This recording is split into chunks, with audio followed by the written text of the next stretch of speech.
So we had this 2008 Toyota Camry come in today. The customer was driving it. It stopped driving and then will not start. I'll cover off to see where some of this oil is coming from, and we see this crankcase breather tube is actually blown out of the valve cover. So let's go ahead and crank it over.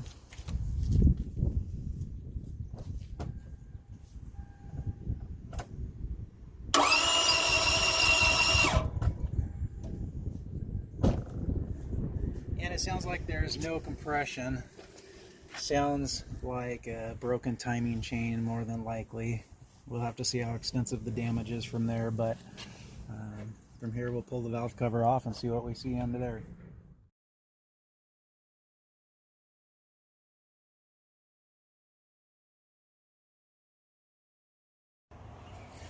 Okay, so the valve cover is off. The timing chain appears to be intact, but we'll crank it over and see, make sure those cams turn.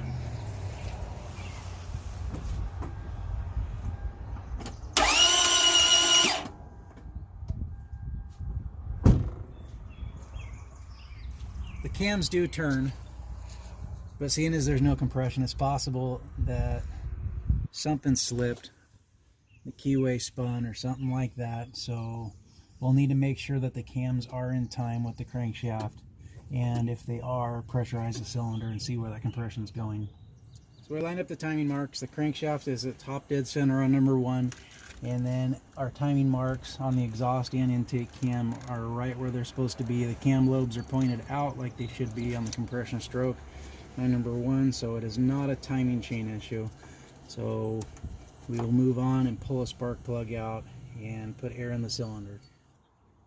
Alright, so we're going to do a simple leak down test on this. I'm not going to use a leak down tester because I don't need to measure how much loss there is. I just need to see where the loss is going. So we're going to pull the number 1 plug out, and the plug looks awfully gray. It looks like it may have material on it from the cylinder wall. So I have my compression test hose. I pull the valve core out, that way we can push air into the cylinder.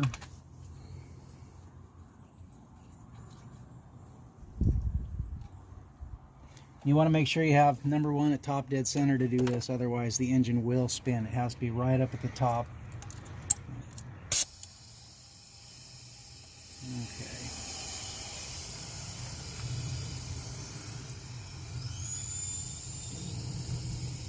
And that feels like it's just coming out of the crankcase. So that looks like, more than likely, the cylinder walls are trashed.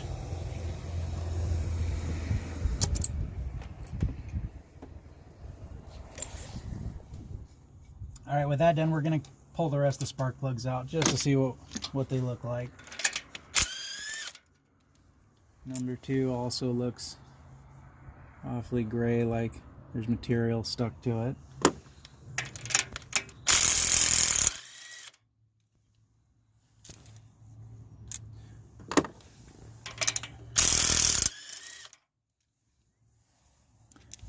Number 3 looked about the same. 4 actually doesn't look quite as bad.